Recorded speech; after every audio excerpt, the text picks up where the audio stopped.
তোমরা যাকে জাহান্নাম বলো, সে জাহান্নামকে আমি বেহেশত বানাতে পারি আল্লাহর।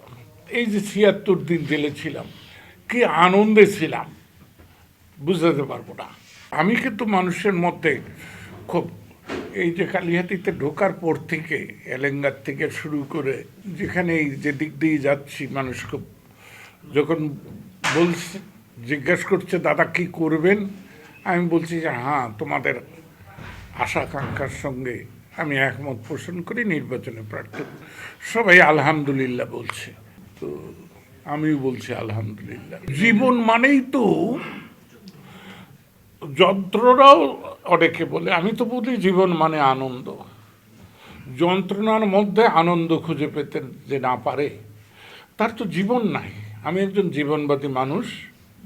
আমি যে কোনো সমস্যা সেটাকে জীবনের সমস্যা মনে করি এবং সেটা আনন্দের সঙ্গে মোকাবেলা করি। তুমি হয়তো লক্ষ্য করছো, গত ২৮শে আগস্ট যখন আমার উপর কিছু মব আমাকে নড়াতে চায়, টানা তৃতীয়বার অর্জন করেছে দেশের সেরা সুপার ব্র্যান্ড স্বীকৃতি বসুন্ধরা টিস্যু। আমি কিন্তু ডরিনি, আমি বসে বসে মুচকে হাসছি।